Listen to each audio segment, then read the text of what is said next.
नमस्कार। थोड़ी देर हो गई आप लोगों से कनेक्ट करने में, उसके लिए मैं माफ़ी चाहता हूँ। मेरे दिमाग में आज बहुत सारे सवाल चल रहे थे और मेरा अपना ये मानना है कि जो मैं विचार आपके सामने आज रखने वाला हूँ, ये मेरे निजी विचार हैं। और बहुत सारे पत्रकार और जर्नलिस्ट आपने ऐसे देखे होंगे, एंकर्स ऐसे देखे होंगे, संपादक देखे होंगे जो कि अपने निजी विचारों को अपने चैनल के ज़रिए आप तक पहुंचाते हैं, अपने शोज़ के ज़रिए आप तक पहुंचाते हैं। उनके लाइक्स, डिसलाइक्स या उनके जो भी विचार होते हैं, उसके लिए वो चैनल के प्लेटफॉर्म को इस्तेमाल करते हैं और अपना जो शो है उसको भी उसके लिए वो इस्तेमाल करते हैं। यानी अपना जो खुद का एजेंडा होता है वो अपने चैनल के ज़रिए उस एजेंडे को आगे बढ़ाते हैं, फिर उसका लाभ भी लेते हैं।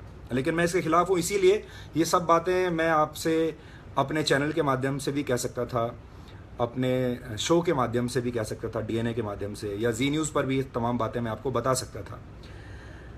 लेकिन मुझे ऐसा लगा कि ये मैं अपने निजी विचार के तौर पर आपके सामने रखूँगा और इसमें मैं जी न्यूज़ एक बहुत बड़ी ताकत है, बहुत बड़ा चैनल है, उसकी ताकत का इस्तेमाल नहीं करूँगा। अगर आपको मेरी बातें सही लगें तो आप मानिएगा, नहीं सही लगें तो आपके पास पूरा अधिकार है, आप डिसएग्री हो सकते हैं। सबसे पहली बात तो पिछले 3-4 दिनों में आपने देखा होगा कि तमाम तरह के लोग इमरजेंसी की बातें कर रहे हैं और कह रहे हैं कि आपातकाल जैसी स्थिति इस देश में आ गई है। तो मुझे ऐसा लगता है कि बहुत सारे लोग ऐसे हैं जिन्होंने असली इमरजेंसी शायद देखी नहीं होगी, और अगर असली इमरजेंसी जिन लोगों ने देखी है, जो असल में आपातकाल लगा था, जो इंदिरा गांधी ने लगाया था, अगर वो देख लिया होता तो वो आज के हालात को आपातकाल नहीं कहते। क्योंकि आज अगर इमरजेंसी होती तो आप इतनी सारी बातें अखबारों के ज़रिए, सोशल मीडिया के ज़रिए और टेलीविज़न के ज़रिए शायद कह नहीं पाते, क्योंकि ये सब बातें उस वक्त नहीं कह पाए थे लोग। अखबार बंद कर दिए गए थे, अखबारों को छपने की इजाज़त नहीं दी गई थी और टेलीविज़न तो था ही नहीं उस वक्त। मैं अभी एक अखबार के बहुत बड़े संपादक का भाषण सुन रहा था, जिसमें वो ये कह रहे थे कि सरकार की आलोचना करना एक बैज ऑफ ऑनर है। यानी एक सरकार अगर आपकी आलोचना करती है किसी पत्रकार की, तो उसको एक सम्मान के मेडल की तरह देखना चाहिए। बिल्कुल सही है, देखना चाहिए, अच्छी बात है, और एंटी एस्टेब्लिशमेंट होने में कोई बुराई नहीं है। अगर सरकार कहीं गलती कर रही है तो उसकी आलोचना करने में बिल्कुल भी बुराई नहीं है, आपको बिना डरे उसकी आलोचना करनी चाहिए। लेकिन अब मेरा सवाल ये है कि अगर देश में किसी की भी सरकार हो, चाहे कांग्रेस की हो, बीजेपी की हो, थर्ड फ्रंट की हो, किसी की भी हो, आम आदमी पार्टी की हो, अगर आपको सरकार से इतनी ही तकलीफ है तो फिर आप अपने आयोजन में और अपने फंक्शन में सरकार को बुलाते क्यों हैं? तो ये मुझे डबल स्टैंडर्ड्स लगे कि एक तरफ आप ये भी कहते हैं कि सरकार की आलोचना करनी चाहिए, सरकार की आलोचना बैज ऑफ ऑनर होना चाहिए, दूसरी तरफ आप सरकार के नुमाइंदों को रिक्वेस्ट करके, इनवाइट करके, आमंत्रित करके अपने आयोजन में बुलाते भी हैं, और जो आप पुरस्कार दे रहे हैं पत्रकारों को, वो सरकार के नुमाइंदे के हाथों दिलवाना चाहते हैं। आप चाहते हैं कि उस आयोजन के, उस हॉल में फ्रंट रो में सारे सरकार के मंत्री बैठे हों। तो मुझे ऐसा लगता है कि ऐसे जितने भी पत्रकार हैं जो कि एंटी एस्टेब्लिशमेंट लाइन लेकर अपने आप को हीरो साबित करने की कोशिश करते हैं, ऐसे अखबारों को और ऐसे न्यूज़ चैनल्स को अपने किसी भी फंक्शन में किसी भी सरकारी पद के व्यक्ति को, मैं अफसरों की बात नहीं कर रहा, ब्यूरोक्रेट्स की बात नहीं कर रहा, लेकिन प्रधानमंत्री हुए, मंत्री हुए, पॉलिटिशियंस हुए, इनको फिर आपको अपने फंक्शंस में नहीं बुलाना चाहिए, और अपने यहाँ अपने आयोजन में जो आप इनाम बंटवा रहे हैं वो आपको इनके हाथों से नहीं दिलवाने चाहिए। ये मुझे एक लगा कि एक विरोधाभास है जिसके बारे में पूरे देश के लोगों को सोचना चाहिए। दूसरा मेरा आज का पॉइंट था कि राहुल गांधी ने आज कहा कि ये काला दिन है, ये काला दौर है। तो मैं आज उनसे ये पूछना चाहता हूँ कि जब इस देश में असल में जो इमरजेंसी लगी थी, तब राहुल गांधी शायद 5-6 साल के रहे होंगे, और वो इमरजेंसी, इस देश में एक ही बार इमरजेंसी लगी है, वो उनकी दादी ने लगाई थी। So I think he need some history classes. उनको इमरजेंसी पर बहुत सारी किताबें लिखी गई हैं, और अगर वो गूगल पर भी सर्च करेंगे तो उन्हें इमरजेंसी के बारे में बहुत सारी बातें, जानकारियाँ पता चलेंगी। तो ये बात कहने से पहले उन्हें इमरजेंसी के बारे में पूरी रिसर्च करनी चाहिए, और उन्हें ये देखना चाहिए कि उनकी दादी ने, यानी श्रीमती इंदिरा गांधी ने, जब इमरजेंसी लगाई थी तो क्यों लगाई थी, कैसे लगाई थी, और उन इमरजेंसी में उस इमरजेंसी में क्या हालात थे और आज के क्या हालात हैं।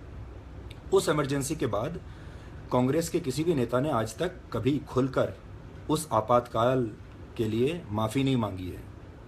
तो अगर आज के हालात को आप इमरजेंसी कहना चाहते हैं तो आपको पहले 1975 की इमरजेंसी के बारे में खुलकर माफ़ी मांगनी चाहिए और कहना चाहिए कि आपसे गलती हो गई, और फिर आप उसके बाद इमरजेंसी शब्द का प्रयोग करने के लिए क्वालिफाई करेंगे, उससे पहले नहीं करेंगे।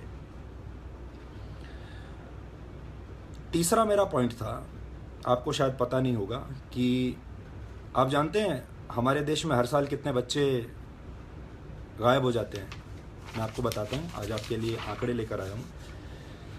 2015 में 48,847 बच्चे हमारे देश में गायब हुए थे, खो गए थे।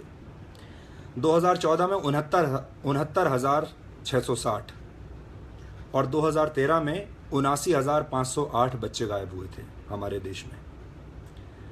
और आज हम जवाहरलाल नेहरू यूनिवर्सिटी का एक छात्र गायब हुआ, मिला नहीं अभी तक। मुझे दुख है, मिलना चाहिए, पूरा जोर लगाना चाहिए उसको ढूंढने के लिए, मैं बिल्कुल इस बात से सहमत हूँ। लेकिन अब मेरा सवाल ये है कि 2015 में जो 50,000 बच्चे गायब हुए थे, उनके लिए हमारे नेता इसी तरह, इसी शिद्दत के साथ सड़कों पर क्यों नहीं उतरे?